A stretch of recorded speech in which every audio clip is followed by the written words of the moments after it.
Subscribe now and press the bell icon for listening various Bengali audio stories. ভিন্ন স্বাদের গল্প শুনতে এখনই সাবস্ক্রাইব করুন সংকেত অডিও স্টোরিজ। মদ্যপান, ধূমপান এবং মাদক সেবন স্বাস্থ্যের পক্ষে ক্ষতিকর। সংকেত অডিও স্টোরি কোনোভাবেই একে সমর্থন করে না।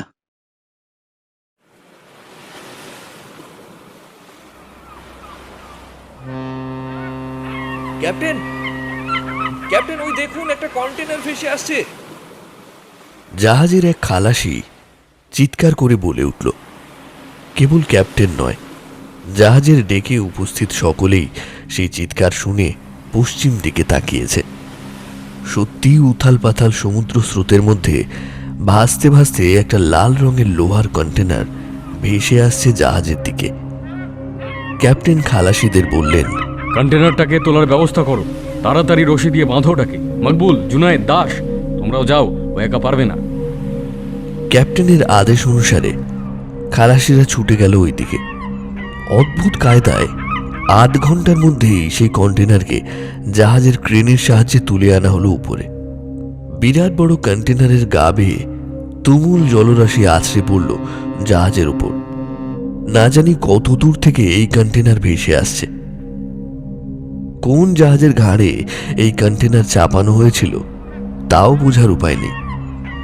এর গায়ে যে বিল লাগানো থাকে সেসব জলে ধুয়ে গেছে। বিরাট এই লোহার ডাব্বা কতদিন ধরে আন্তর্জাতিক সমুদ্রে ভেসে বেড়াচ্ছে তারই উত্তা নেই। তবে নেহাত কম দিন যে হয়নি তা এর গায়ে গজিয়ে ওঠা শ্যাওলা দেখেই আন্দাজ করা যায়। এমএইচ গঙ্গা নামের জাহাজটি জার্মান বন্দর ছেড়ে ভারতের করমণ্ডল উপকূলের উদ্দেশ্যে রওনা হয়েছিল দিন 10 আগে। এটা কোনো যাত্রীবাহী জাহাজ নয়, এই জাহাজ মালবাহী। যাত্রীবাহী জাহাজে সুযোগ সুবিধা বেশি থাকলেও সেখানে ক্রেনের ব্যবস্থা সচরাচর থাকে না, ফলে এই জাতীয় বড় কন্টেনার তোলার উপায় থাকে না। বিনয় সামন্ত ক্যাপ্টেনের পাশেই দাঁড়িয়েছিলেন।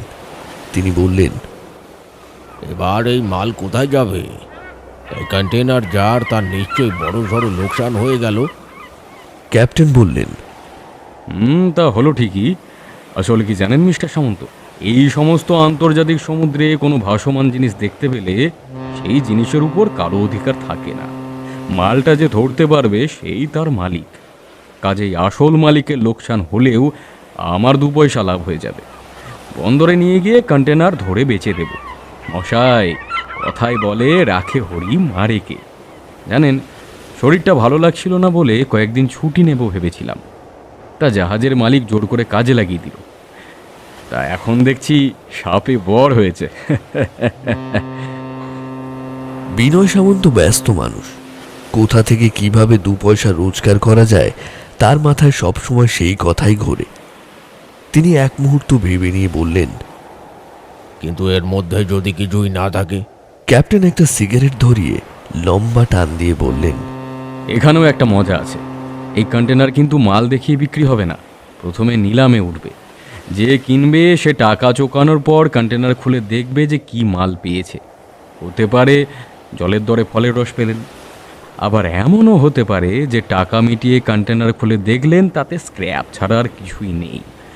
এটা জেনে নিলামে কন্টেনার কিনবেন, তবে তার ভাগ্য। তবে তাতে আমার 2 পয়সা রোজগারে কোনো বাধা পড়বে না। এই কন্টেনারটা বন্দরে নিয়ে যাওয়ার আগে একবার দেখা যায় না? মনে মনে জিনিসটার ভেতর কি আছে তা দেখার জন্য ব্যগ্র হয়ে পড়েছিলেন বিনয় সামন্ত। তেমন দামি কিছু থাকলে না হয় কিনেই নেবেন, কিন্তু ক্যাপ্টেন তাকে হতাশ করে বললেন, নিয়ম নেই। একবার কন্টেনার খুলে ফেললে যদি ভিতরের মাল ভালো না থাকে তবে তো আমি এটাকে বেচতে পারবো না। তাই যদি ভিতরের মাল দেখতে হয় তবে কিনে নিন কন্টেনারটা, তারপর না হয় আপনাকে আমি খুলে দেখিয়ে দেব। বিনয়বাবু পড়লেন মহা ফাঁপড়ে। সুযোগটা তিনি ছাড়তেও পারছেন না, আবার চোখ বুজে জিনিসটা কিনে নেবেন সেই সাহসও তার নেই। অবশেষে তিনি মনে মনে ভাবলেন, যে কোনো ব্যবসায়ী তো আসলে কপালের খেল। একেবারে নিশ্চিত ব্যবসাও কপাল না থাকলে দাঁড় করানো সম্ভব নয়। ধরে নেওয়া যাক এটাও তেমন। তিনি ক্যাপ্টেনের সাথে দর কষাকষি করে কন্টেনারের দাম মিটিয়ে দিলেন। তারপর বললেন, এবার খুলে দেখা ভিতরে কি আছে। ক্যাপ্টেন তার খালাসিদের বলে কন্টেনার খোলানোর বন্দোবস্ত করলেন। লোহার দরজা খুলে দেখা গেল বিনয়বাবুর কপাল মন্দ।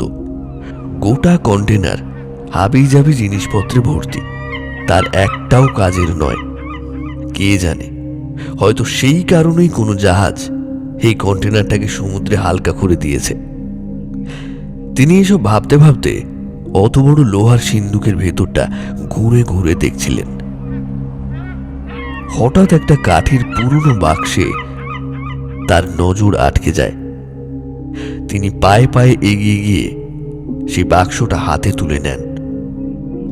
কাঠের বাক্সটা আন্দাজ 1.5 হাত লম্বা হবে এবং 3 হাত চওড়া। বাক্সর হাতলেও একটা বিরাট তালা ঝুলানো রয়েছে। তিনি মনে মনে ভাবলেন, এ তো মহা মুশকিল।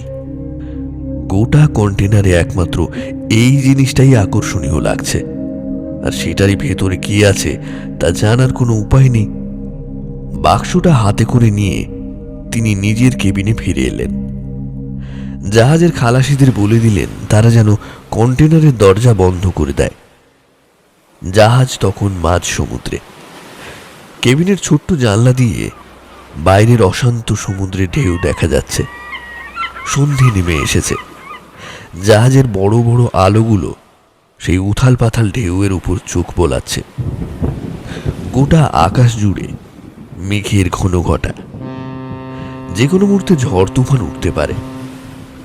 কেবিনের ভেতরটা অন্ধকার হয়ে গেছে। বিনয়বাবু ছোট্ট লাইটটা জ্বালিয়ে দিলেন। অন্ধকার ঘর নিমেষে হলদে আলোয় ভরে উঠল।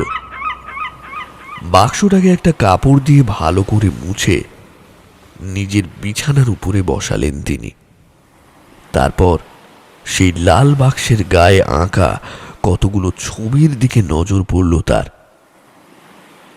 এই রকম নকশা তিনি যেন কোথায় দেখেছেন, কিন্তু ঠিক কোথায় দেখেছেন তা মনে করতে পারলেন না।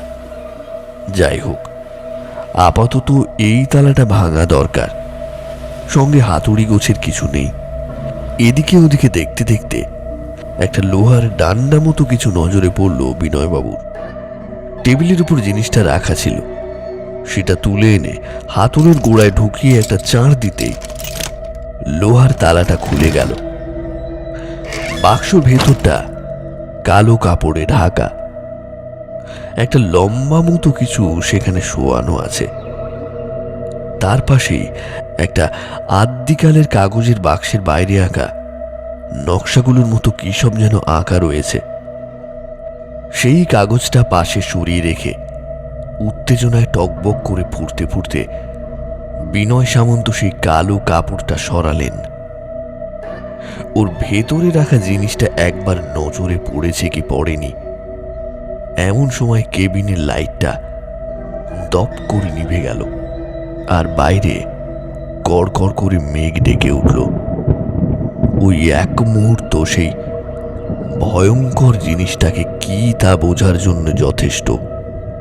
বিনয়বাবু স্পষ্ট দেখলেন ওই পুরনো বাক্সের ভেতরে কালো কাপড়ে জড়ানো অবস্থায় রাখা আছে একটা মৃত মানুষের কাটা পা।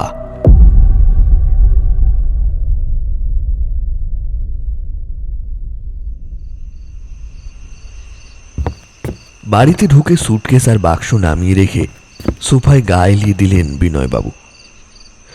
বড্ড ধকল গেছে, তবে 1 মাসের এই জার্মান যাত্রা তিনি কোনো দিন ভুলতে পারবেন না। বিশেষত শেষের দিন 10 তার মনে চির অমলিন হয়ে থাকবে। চাকর শিবরতন কাছেই দাঁড়িয়েছিল। তার দিকে তাকিয়ে বিনয়বাবু বললেন, রতন, এক কাপ ভালো করে চা খাওয়া তো, আর শোন, তার আগে একটু জল নিয়ে আয়। শিবরতন জল আনতে চলে গেল। বিনয়বাবু বসে বসে ওই পুরনো বাক্সটার দিকে তাকিয়ে রইলেন। জাহাজের কেবিনে প্রথম দিন ওই বাক্সটা দেখে ভয়ে ঘেন্নায় জিনিসটা ফেলে দিতে চেয়েছিলেন তিনি, কিন্তু পরে এমন একটা ঘটনা ঘটল যে তাকে তার মত বদলাতে হলো।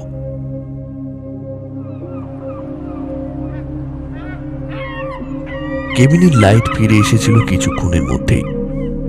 ওই কেবিনের লাইটের কিছু একটা সমস্যা ছিল, সেটা মাঝে মাঝে একা একা বন্ধ হয়ে যায়, আবার নিজে থেকেই চালু হয়ে যেত।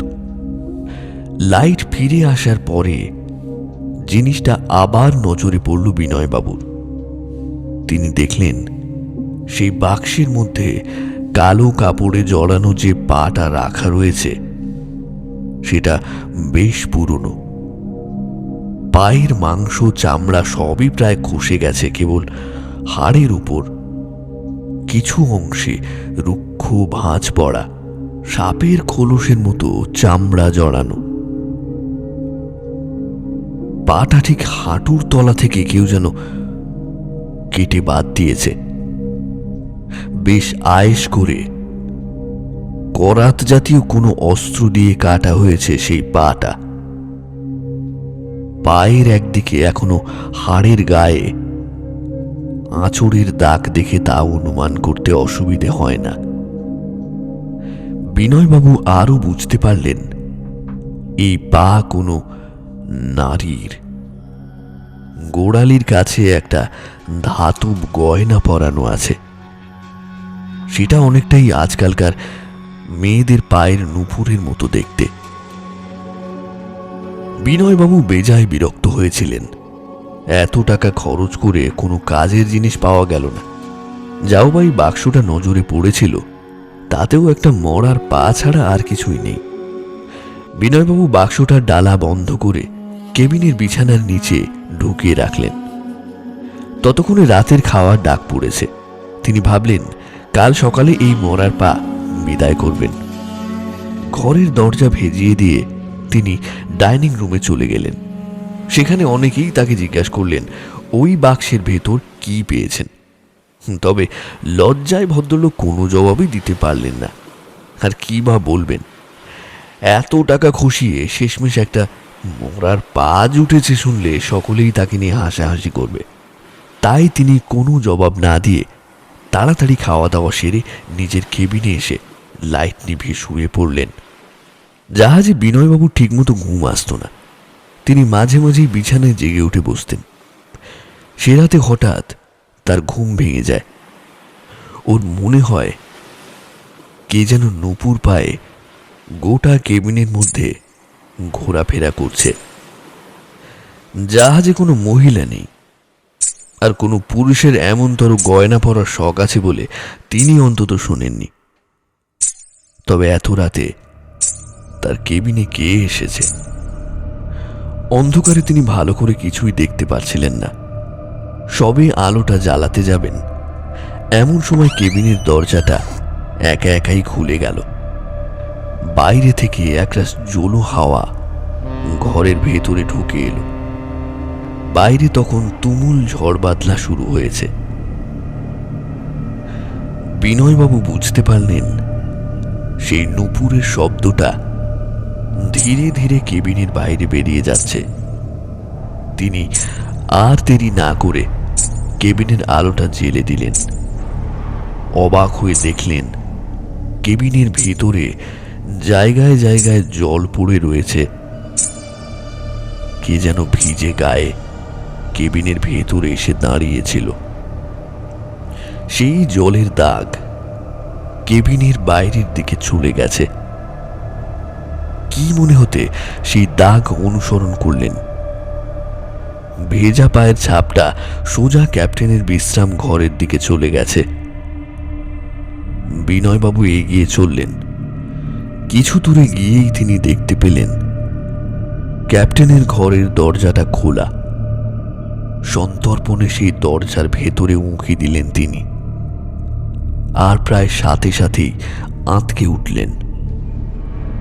সেই ঘরের মেঝেতে চিত হয়ে পড়ে আছেন জাহাজের ক্যাপ্টেন। তার মুখ দিয়ে গেঁজা বেরোচ্ছে। দৌড়ে ঘরের ভেতরে ঢুকলেন বিনয়বাবু। ক্যাপ্টেনের নাকের কাছে হাত দিতে গিয়ে বুঝতে পারলেন ভদ্রলোক মারা গেছেন।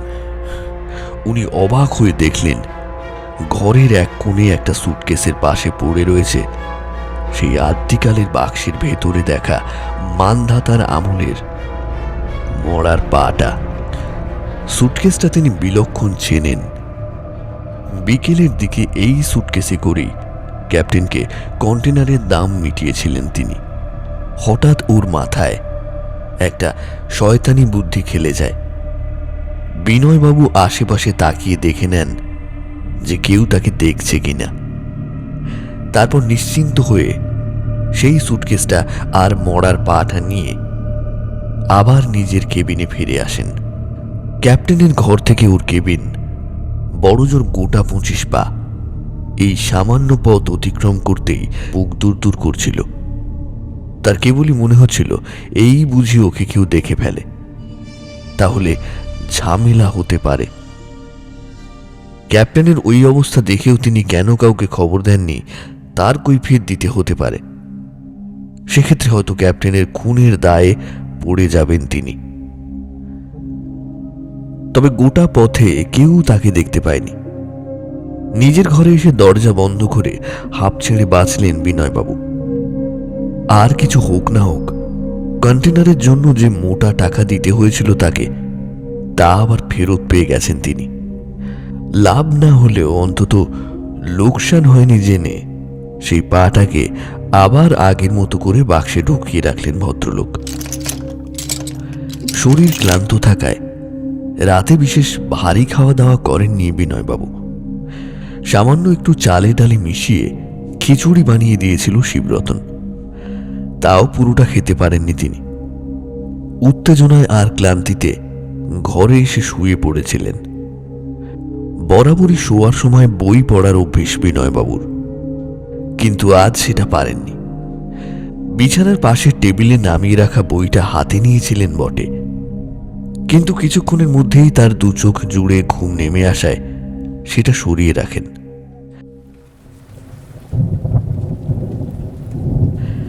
কতক্ষণ ঘুমিয়েছিলেন তা টের পাননি তিনি। হঠাৎ একটা অদ্ভুত অস্বস্তিতে ওর ঘুম ভেঙে যায়। মনে হয় যেন কেউ তার শিওরে দাঁড়িয়ে তাকে এক দৃষ্টিতে দেখছিল। চোখ মেলে তিনি দেখলেন মাথার পাশে নাইট ল্যাম্পটা নেভানো। ঘরে এক বিন্দু আলো নেই। প্রথমে মনে হয়েছিল বুঝি লোডশেডিং, কিন্তু মাথার উপর ঘূর্ণায়মান সিলিং ফ্যানের শব্দে সেই ভুলটা ভাঙল। তবে ঘরের ভেতরে আলোটা নিভল কি করে? তবে কি কেউ ঘরে ঢুকেছিল? বিনয়বাবু হাত বাড়িয়ে আলোটা জ্বালালেন। সুইচে চাপ দিতেই একবারে আলোটা জ্বলে উঠল। সারা ঘর নাইট ল্যাম্পের নীলচে আলোয় আলোকিত হয়েছিল। তিনি ঘাড় ঘুরিয়ে গোটা ঘর দেখে নিলেন। কেউ কোথাও নেই। সম্ভবত ঘুমের ঘরে তিনি কোনো দুঃস্বপ্ন দেখেছেন। এই ভেবে বেডসাইড টেবিল থেকে জলের বোতল তুলে নিয়ে তার ঢাকনা খুলে দুঢুক জল গলায় ঢালতেই হঠাৎ জাহাজের সেই রাতের ঘটনা মনে পড়ে যায় ওর। সঙ্গে সঙ্গে মেঝের দিকে তাকান তিনি। এবারে একটা অদ্ভুত দৃশ্য দেখে বিনয়বাবুর গাটা ছমছম করে ওঠে। ঘরের মেঝেতে এক কোণে বেশ খানিকটা জল পড়ে আছে, আর কেউ যেন সেই জলের জায়গাটা থেকে ভেজা পায়ে হাঁটতে হাঁটতে ঘরের বাইরে বেরিয়ে গেছে। এই পায়ের ছাপ যে কার তা বুঝতে ভদ্রলোকের অসুবিধা হলো না, কারণ মেঝেতে কেবল একটি পায়ের ছাপ পড়ে আছে।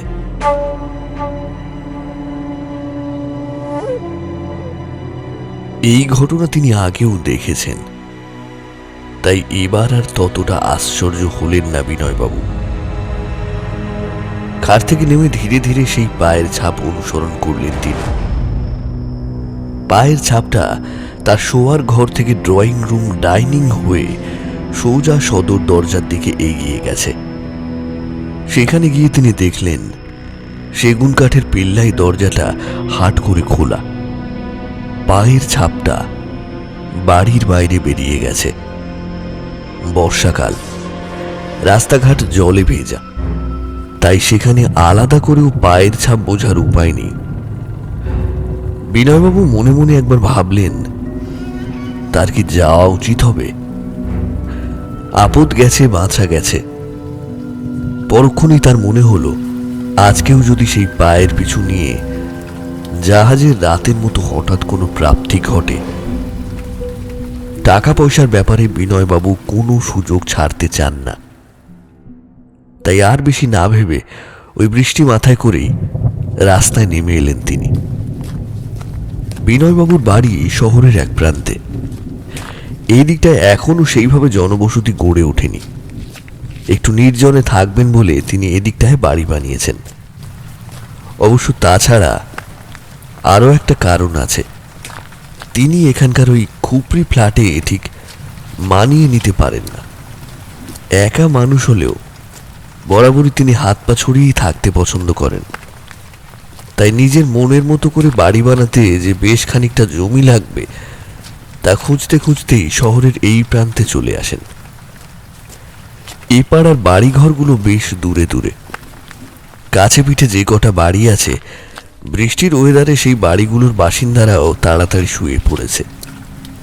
প্রায় প্রতিটা বাড়ির আলো নিভে গেছে। শহরের এই প্রান্তে স্ট্রিট লাইটগুলো পর্যন্ত এখনো ততটা উন্নত হয়ে উঠতে পারেনি। সেগুলো সারা রাত হলদে আলো ছড়াতে থাকে। সেই হলদে আলো গায়ে মেখে বিনয়বাবু রাস্তা দিয়ে এগিয়ে চলেছিলেন। রাস্তার ডাইনে বাঁয়ে বারবার দেখে নিচ্ছিলেন তিনি, কিন্তু কোথাও সেই পায়ের দেখা নেই। বেশ কিছু দূর হেঁটে হাঁপিয়ে পড়লেন ভদ্রলোক। সবে তিনি মনে মনে বাড়ি ফিরে আসার মতলব করছেন, এমন সময় একটা পুলিশের গাড়ির সাইরেন শুনতে পেলেন ভদ্রলোক। দেখতে দেখতেই একটা সাদা পুলিশের জিপ এসে দাঁড়ালো তার পাশে। গাড়িটার মাথায় নিয়ম মাফিক লাল, সাদা এবং নীল আলো জ্বলছে। গাড়িটা দাঁড়ানো মাত্রই তার সাইরেনের শব্দ বন্ধ হয়ে গেল। একজন পেটমোটা চেহারার উর্দিধারী পুলিশ অফিসার নেমে এসে গলা খাকরানি দিয়ে জিজ্ঞেস করলেন, আপনি কে? এত রাতে রাস্তায় কি করছেন? বিনয়বাবু ফাঁপড়ে পড়লেন।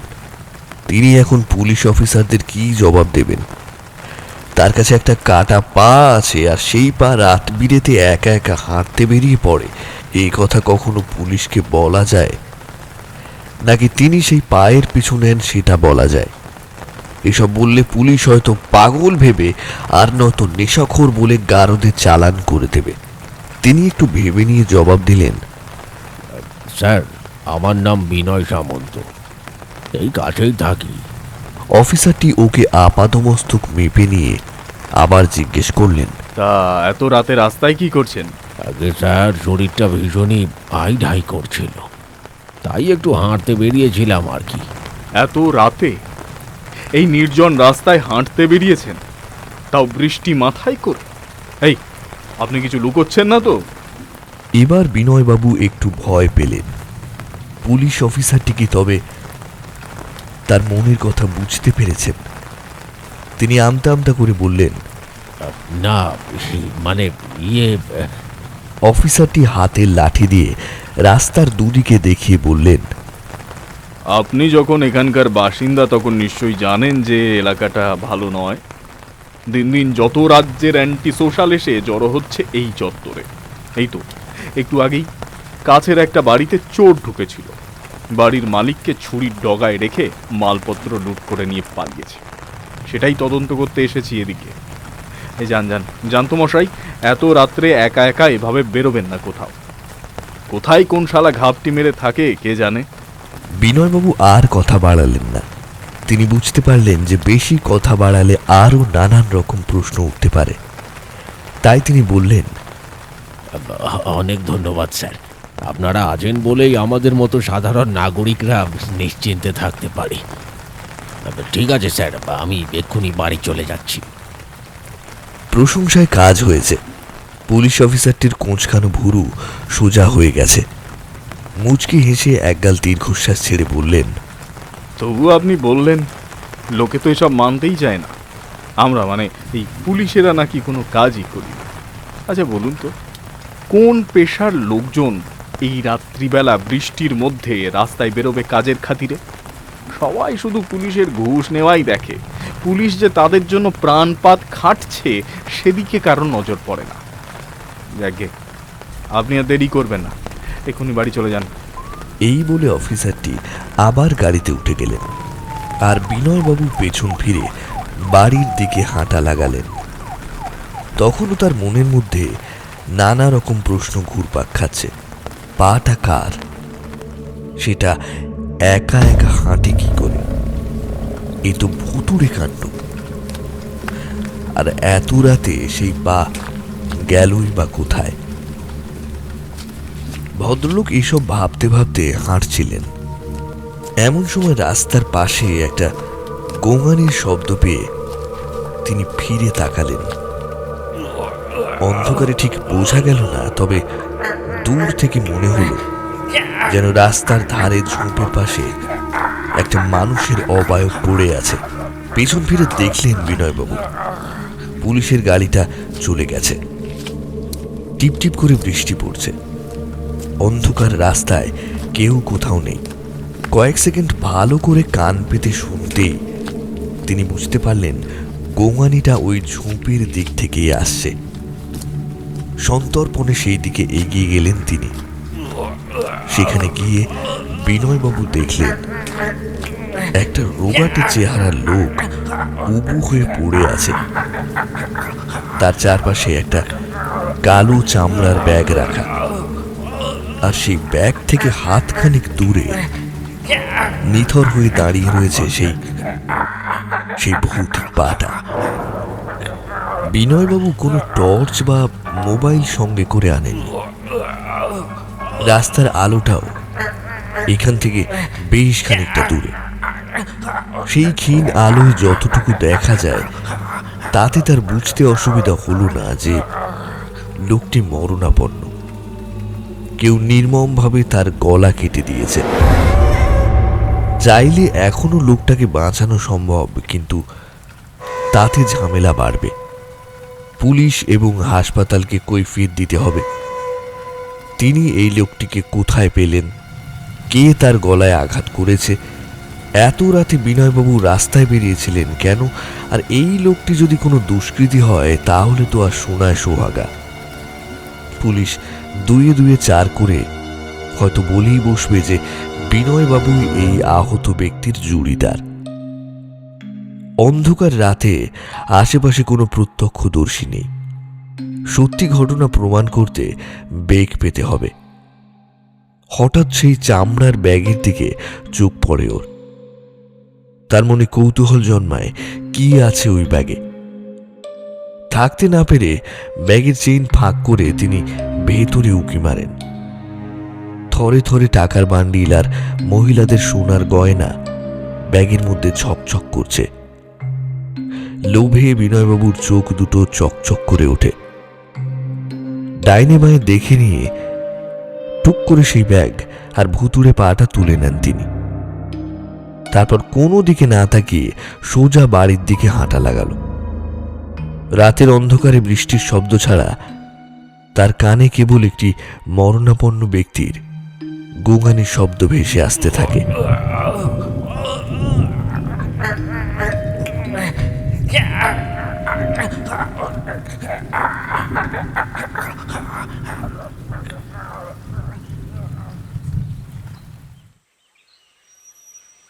প্রফেসর সোম আতশ কাঁচ দিয়ে ভালো করে বাক্সের গায়ের আঁকিবুকি দেখছিলেন।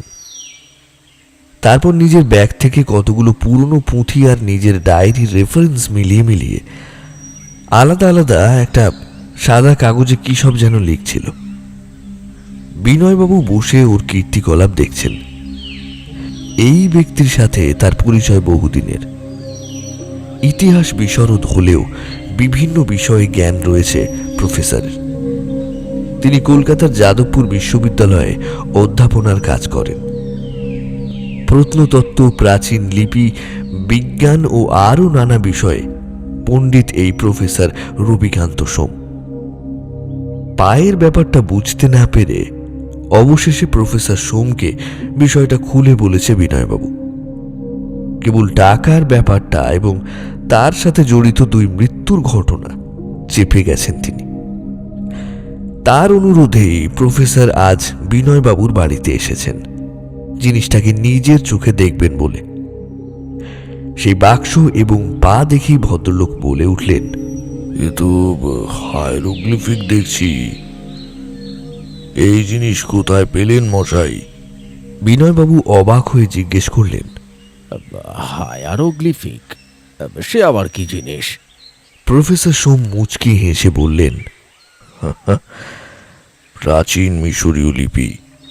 তারপর থেকে সেই যে তিনি আতস কাঁচ দিয়ে বাক্স দেখতে বসেছেন, আর উঠবার নামগন্ধ নেই। সকাল গড়িয়ে বেলা হয়ে গেছে, কোনো দিকে প্রফেসরের হুঁশ নেই। তিনি কেবল আঁকিবুকি দেখছেন আর খাতায় খসখস করে কি যেন লিখছেন। সাদা কাগজ ধীরে ধীরে নীল কালির আঁচড়ে ভরে উঠেছে। বিনয়বাবু ঠায় বসে রয়েছেন। এমন একটা জিনিস কারো হাতে ফেলে অন্যত্র যেতে সাহস হয় না তার, পাছে এটা কেউ ঝেড়ে দেয়। তিনি ব্যস্ত মানুষ, সারাক্ষণ ছটফট করে বেড়াচ্ছেন। উসখুস করতে করতে বিনয়বাবু একসময় বিরক্ত হয়ে বলেই ফেললেন, তখন থেকে তো দেখেই চলেছে, কিছু বুঝতে পারলেন কি?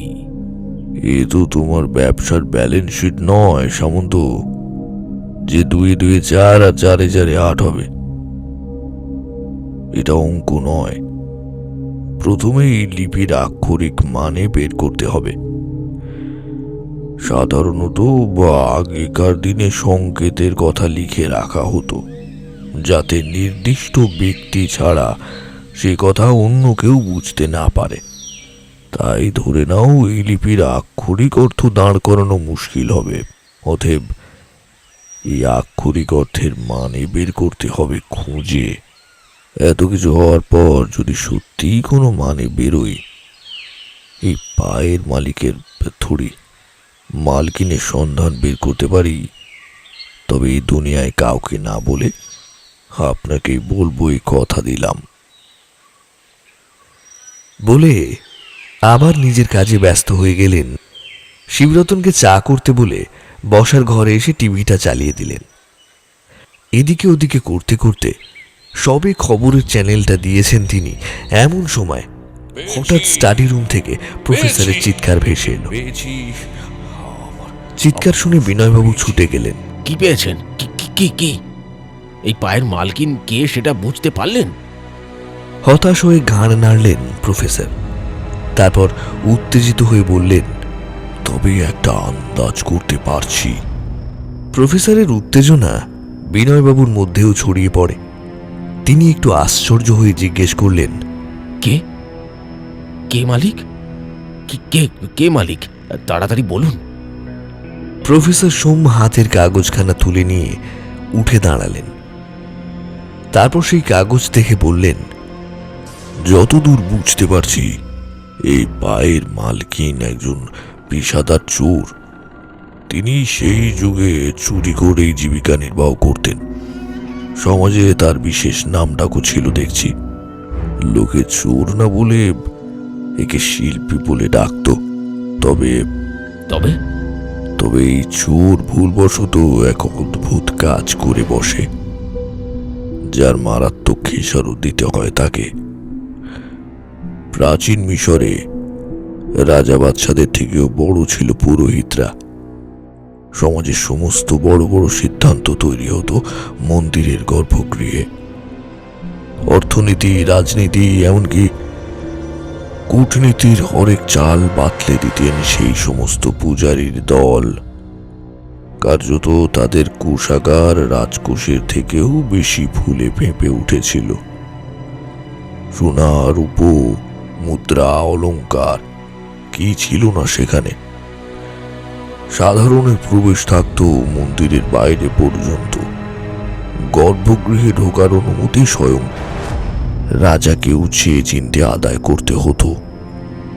এই বাক্সের গায়ে যা লেখা আছে তাতে বেশ বোঝা যাচ্ছে যে মহিলা তেমনি কোনো এক মন্দিরের গর্ভগৃহে হানা দেয়।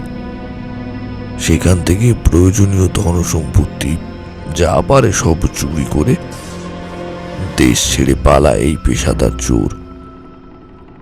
অবশ্য বেশি দূরে যেতে পারেনি সে। মাঝ মরুতেই মন্দিরের প্রহরীদের হাতে ধরা পড়ে যায়।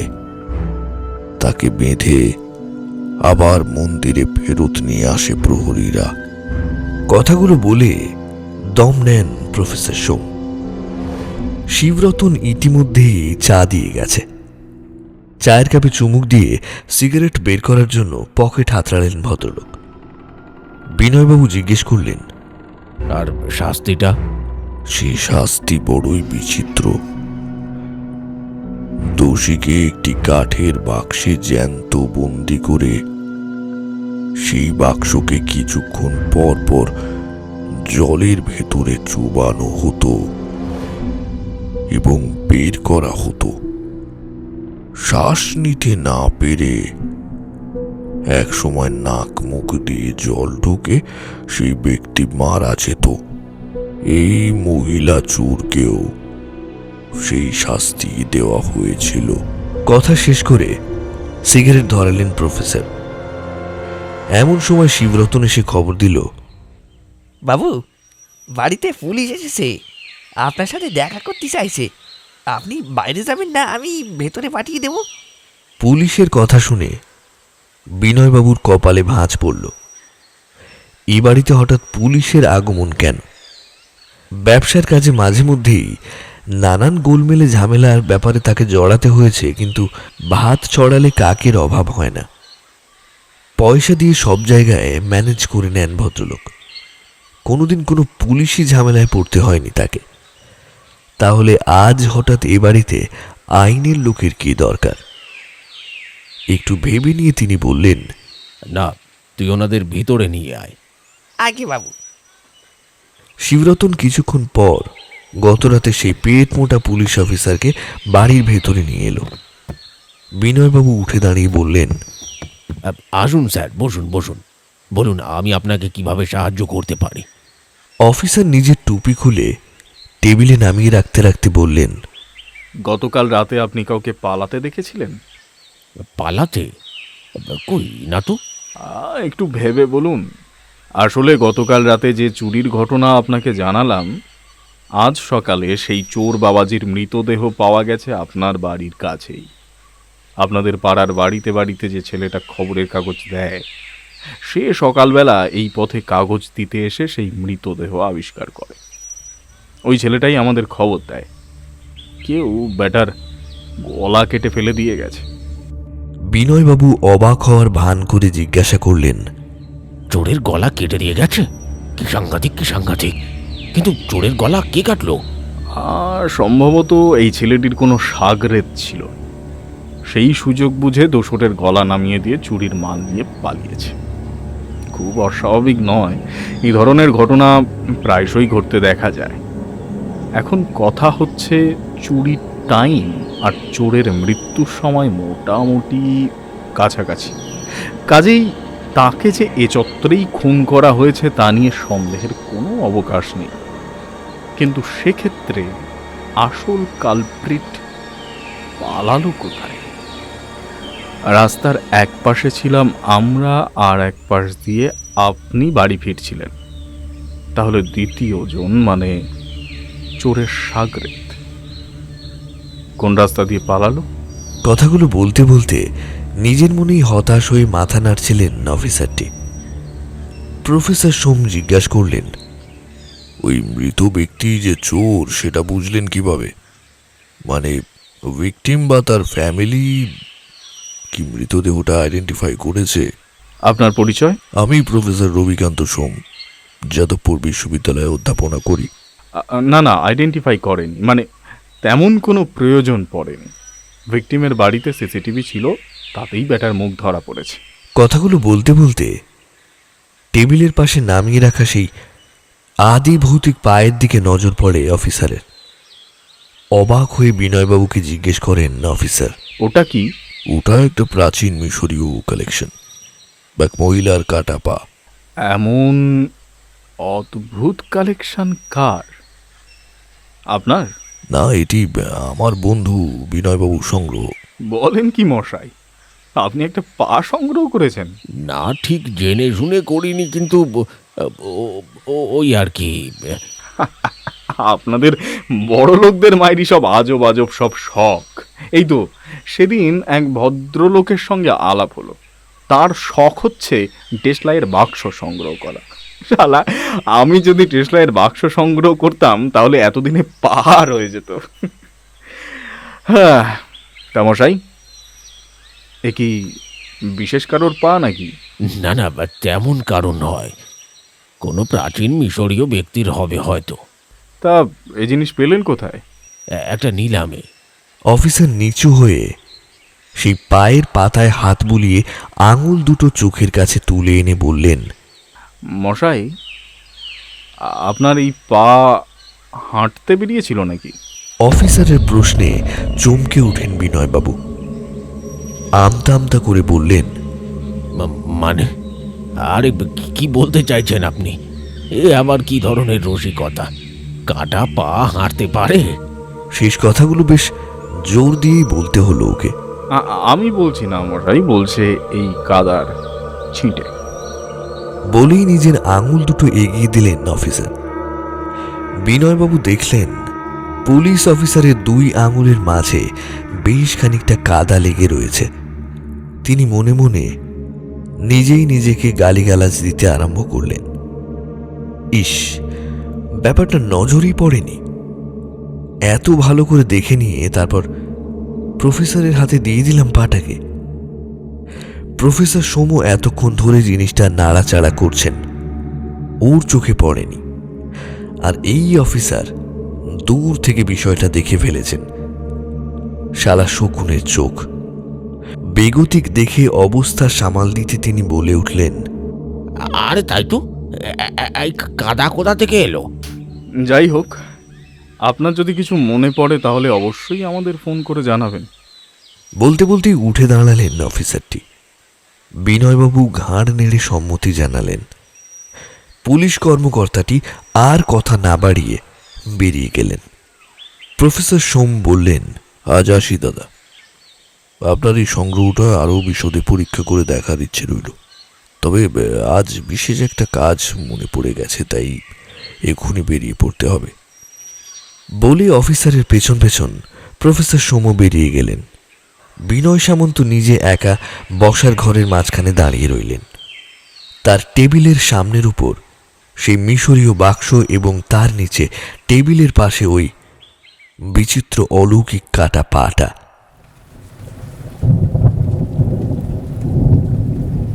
সন্ধে থেকে বৃষ্টির বেগটা বেড়েছে। শিবরতনের মা হঠাৎ অসুস্থ হয়ে পড়ায় সেও ছুটি নিয়ে বিকেলের দিকে বাড়ি চলে গেছে। গোটা বাড়িতে দ্বিতীয় কোনো মানুষ নেই। বিনয়বাবু রাতের খাবার নিজেই তৈরি করে নিয়েছেন। তাড়াতাড়ি খাওয়া দাওয়া সেরে তিনি নিজেই কাজের হিসেব নিকেশ নিয়ে বসেছেন। স্টাডি রুমের জানলাটা ভেজানো রয়েছে। কাঁচের বাইরে চলাচল মাঝে মধ্যেই বিদ্যুৎ চমকের আলোয় আলোকিত হয়ে উঠছে, কিন্তু কাজে ওর মন বসে না। বারবার পাশের টেবিলে নামিয়ে রাখা সেই বাক্স এবং ওই কাটা পায়ের দিকে চোখ চলে যাচ্ছে তার। ওই কাটা পাটা সংরক্ষণের জন্য তিনি একটা কাঁচের বাক্স বানাবেন ঠিক করেছেন। খোলা রাখলে আবহাওয়ায় যদি জিনিসটা নষ্ট হয়ে যায়, তাই এমন বন্দোবস্ত। কিন্তু পরক্ষণেই বিনয়বাবুর মনে হলো পাটা তো আর হাঁটতে পারবে না। এই দুদিনে ওই পা যেভাবে অপ্রত্যাশিত লক্ষ্মী লাভ ঘটিয়েছে, বন্ধ হয়ে যাবে সেটা। বিনয়বাবু পয়সা চেনেন, তাই প্রাণে ধরে জিনিসটাকে বাক্সবন্দি করতে তার মন চায় না। কিন্তু এভাবে বেশি দিন যে জিনিসটাকে বাইরেও রাখাও ঠিক হবে না, তাও তিনি বেশ ভালো করেই বুঝতে পারছেন। কিন্তু এই পাটা কেন তাকে টাকা পয়সার সন্ধান দিচ্ছে তা কিছুতেই বুঝতে পারলেন না তিনি। তবে কি এটা কোনো ভৌতিক বিষয়? এই পায়ের পিছু নিতে গিয়ে তিনি কোনো বিপদে পড়বেন না তো? এই পায়ের প্রেতাত্মা কি বিনয়বাবুকে বড়লোক বানাতে চায় নাকি ঝামেলায় ফেলতে চায় তা বোঝা মুশকিল। এইসব ভাবতে ভাবতে হঠাৎ বিনয়বাবুর মনে হলো ঘরের মধ্যে যেন তিনি একা নেই। কোনো অচেনা অবয়বের অস্তিত্ব ঘরের আনাচে কানাচে উঁকি মারছে। নিঃসঙ্গ বাড়িতে গা ছমছম করে উঠল ওর। ঘাড় ঘুরিয়ে গোটা স্টাডি রুম দেখে নিলেন তিনি। না, কেউ কোথাও নেই। অমূলক ভয় পাচ্ছেন তিনি। আবার টেবিলে মাথা ঘুরিয়ে নিজের কাজে মন দিতে চেষ্টা করলেন ভদ্রলোক। আর প্রায় সাথে সাথেই চমকে উঠলেন। টেবিলের উপর সেই কালো বাক্স এসে হাজির হয়েছে। ঘটনার আকস্মিকতায় চেয়ার ছেড়ে উঠে দাঁড়িয়েছেন বিনয়বাবু। তিনি মনে মনে ভাবলেন, এই বাক্সটা তো এখানে ছিল না, কি করে এলো ওটা? এই কথা ভাবার সাথে সাথেই একটা নুপুরের রিনরিন শব্দ শুনতে পেলেন তিনি। বিনয়বাবু বুঝতে পারলেন সেই কাটা পা আবার হাঁটতে শুরু করেছে। সকাল থেকে তার মানসিক অবস্থা ভালো নয়। উত্তেজনায় মন দুর্বল হয়ে গেছে। এই মতো অবস্থা করে ঘাড় ঘুরিয়ে দেখতে পারলেন না তিনি। তবে শব্দ শুনে বেশ বুঝতে পারছেন যে সেই কাটা পা ধীরে ধীরে এগিয়ে এসে তারই পেছনে দাঁড়িয়েছে। না, আর কোনো শব্দ পাওয়া যাচ্ছে না। সারা বাড়ি আগের মতোই নিস্তব্ধ হয়ে গেছে। কেবল জানলার বাইরে থেকে গুড় গুড় করে মেঘ ডাকার শব্দ আর বৃষ্টির টাপুর টুপুর শব্দ ভেসে আসছে। এদিকে ভয়ে তার হাত পা ঠান্ডা হয়ে যাচ্ছে। আবার এমন কৌতূহল হচ্ছে পেছন ফিরে তাকানোর যে তিনি নিজেকে সংযত করতে পারছেন না। পরিশেষে যা থাকে কপালে ভেবে তিনি এক ঝটকায় চেয়ার সমেত পেছনে ফিরলেন। আর পেছনের দৃশ্যটা দেখে আতঙ্কে শব্দ করে চেয়ার সমেত শ্বেত পাথরের মেঝেতে আছাড় খেয়ে পড়লেন বিনয়বাবু। মেঝেতে পড়ে কনুইয়ে বেশ ভালো রকম চোট পেয়েছেন তিনি, কিন্তু তখন অন্যদিকে ভাববার সময় নেই। ব্যথা ভুলে মাথা তুলে তাকালেন ভদ্রলোক। তার সামনে হাতখানেক দূরে দাঁড়িয়ে আছে একটা অচেনা নারীর অবয়ব। ওটাকে অবয়ব না বলে ধোঁয়া বা কুয়াশার মাঝামাঝি ঝাপসা কিছু বললেই বোধহয় ভালো হবে। কারণ মানুষের অবয়ব মনে হলেও সেই অবয়বে কোনো নির্দিষ্ট আকৃতি নেই। ওই নারী মূর্তির হাত, বুক, মাথা সবই কেমন আবছা, ভাষা ভাষা, যেন সেই নারী দেহ স্বপ্নে দেখা কোনো বিভীষিকা, যেন তার কোনো বাস্তব অস্তিত্ব নেই। অবয়বের কেবল চোখ দুটো আর পাটা স্পষ্ট বোঝা যাচ্ছে। এই পা বিনয়বাবুর চেনা। এই পা তিনি মোটা টাকা দিয়ে নিলামে কিনেছেন। এই পা তাকে বেশ বড় রকমের আর্থিক ফায়দা করিয়েছে। কিন্তু পায়ের মালকিন এর আগে কোনোদিন আবির্ভূত হননি। তাকেই প্রথম দেখছেন বিনয়বাবু। মহিলার চোখ দুটো অদ্ভুত রকমের জীবন্ত। সেই চোখে অসম্ভব ক্রূরতা দেখা যাচ্ছে, আর তার ঠোঁটে এক বিচিত্র তাচ্ছিল্যের হাসি। মধ্যরাতে একাকী বাড়িতে এমন বিচিত্র দৃশ্য দেখে বিনয়বাবুর মুখে কথা সরল না। তিনি স্থির দৃষ্টিতে ওই ঝাপসা নারী দেহকে দেখতে লাগলেন। তার হাত পা প্রায় অবশ হয়ে এসেছে। তিনি যেন নড়াচড়া করার ক্ষমতা হারিয়েছেন। যে মুহূর্তে তার চিৎকার করে ওঠার কথা, সেই মুহূর্তেই বোবার মতো ওর মুখ থেকে গো গো শব্দ ছাড়া আর কিছুই বেরোল না। নারী মূর্তির ঠোঁট নড়ে উঠল এবার।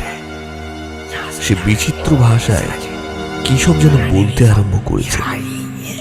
সে ভাষা বিনয়বাবুর জানা নেই। নারী মূর্তি বেশ কিছুক্ষণ গজগজ করার পর হঠাৎ জানোয়ারের মতো হুঙ্কার দিয়ে উঠল। বিনয়বাবুর মনে হলো সেই প্রচণ্ড হুঙ্কারে বোধহয় সারা বাড়ির ইট খসে পড়বে। তিনি দুহাত দিয়ে কান চেপে ধরলেন। নারী মূর্তি বোধহয় বুঝতে পেরেছেন যে ওর পক্ষে তার ভাষা বোঝা সম্ভব নয়। এবার সেই ইশারায় বিনয়বাবুকে বললেন তাকে অনুসরণ করতে। তারপর হাঁটতে হাঁটতে দোতলা সিঁড়িতে উঠতে আরম্ভ করল সেই অশরীরী। তার প্রতি পদক্ষেপে পায়ের সেই নুপুরের রিনরিন শব্দে সারা বাড়ি মুখরিত করে তুলছে। বিনয়বাবু বাধ্য ছাত্রের মতো সেই নারী মূর্তিকে অনুসরণ করতে আরম্ভ করলেন। তার হাত পায়ের আর তার নিজের নিয়ন্ত্রণে নেই। কোনো অলৌকিক এক জাদু শক্তি ওকে টেনে নিয়ে চলেছে দোতলার দিকে। নারী অবয়ব হাঁটতে হাঁটতে দোতলায় উঠে সোজা বিনয়বাবুর শোয়ার ঘরে ঢুকে গেল। তারপর পায়ে পায়ে এগিয়ে দাঁড়ালো ঘরের পশ্চিম দিকে। এই ঘরের পশ্চিমের দেওয়ালের মাঝামাঝি একটা লোহার সিন্ধুকে নিজের সমস্ত নগদ গচ্ছিত রেখেছিলেন বিনয়বাবু। নারী অবয়বটি ঠিক সিন্ধুকের সামনে গিয়ে দাঁড়ালো।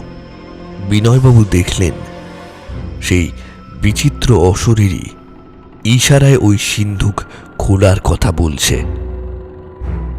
এবার ভদ্রলোক আঁতকে উঠলেন। তবে কি এই নারী দেহ নিজের ধন সম্পত্তি ফেরত নিয়ে যেতে এসেছে?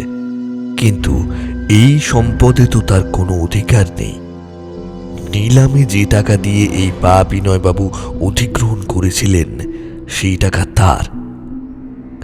হ্যাঁ, এটা ঠিক যে সেই টাকা ক্যাপ্টেনকে দেওয়ার পরে তিনি নিজেই সেটা সুযোগ বুঝে আত্মসাৎ করেছেন, কিন্তু তাতেও এই টাকায় এই অশরীরীর কোনো অধিকার জন্মায় না। গত রাতে যে চোরের টাকা গয়না ভর্তি ব্যাগ তিনি বাড়িতে নিয়ে এসেছেন সেটাও সেই চোরের চোরাই মাল। বিনয়বাবু সুযোগের সদ্ব্যবহার করে সেই মাল গাপ করেছেন।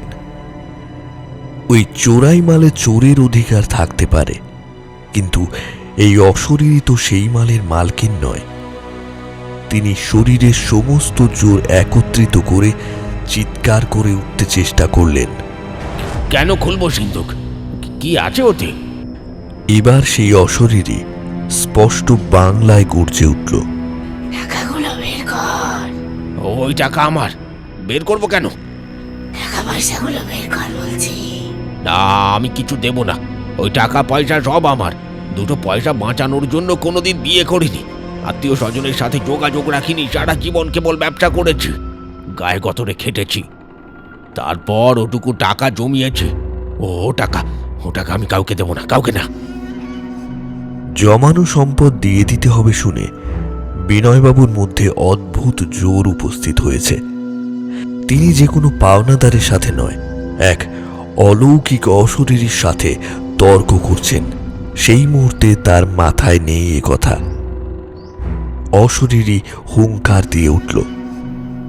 যে টাকা তুই লোভে পড়ে নিজের করে নিয়েছিস, যে টাকায় তোর কোনো অধিকার নেই, যে টাকা তুই চুরি করেছিস, সেটুকু ফেরত দিয়ে দে, তা না হলে চরম শাস্তি পাবি।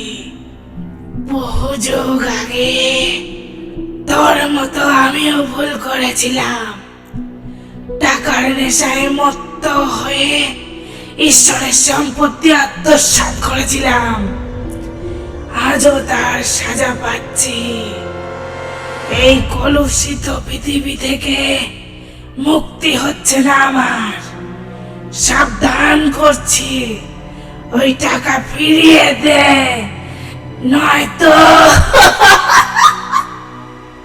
নয়তো কি? এবার বিনয়বাবুর গলা বিপদের আভাস পেয়ে কেঁপে উঠেছে। নয়তো আমার উপর যে অভিশাপ আছে তা নেমে আসবে তোর উপর।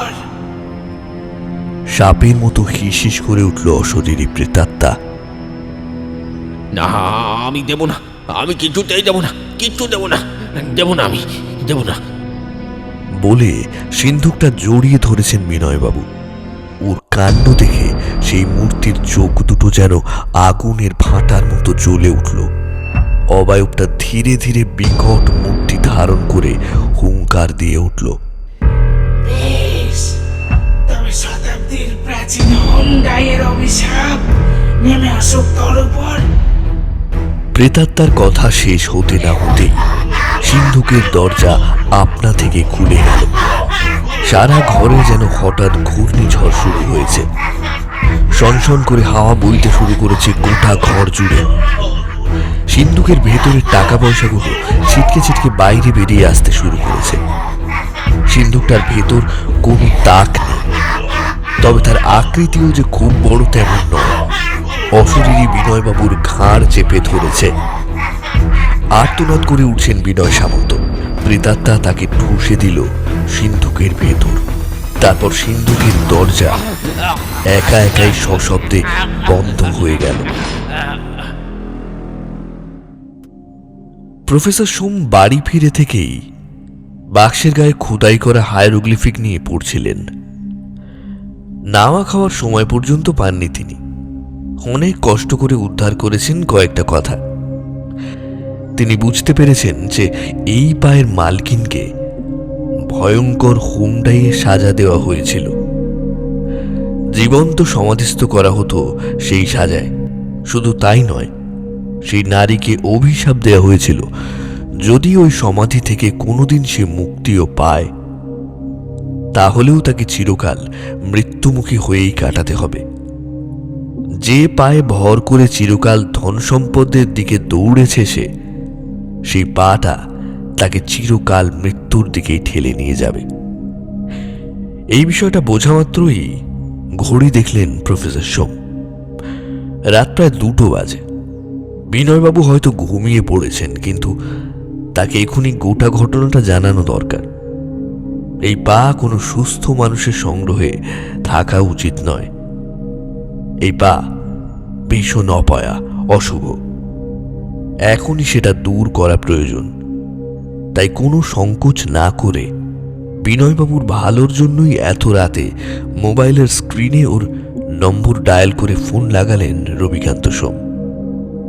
ফোনের উপার থেকে যান্ত্রিক ধ্বনি ভেসে আসছে, কিন্তু কেউ সাড়া দিচ্ছে না। কেই বা দেবে সাড়া? ফোনের মালিক তখন স্বয়ং সাজাপ্রাপ্ত। হুন্ডাইয়ের ভয়ঙ্কর অভিশাপ নেমে এসেছে তার উপরে।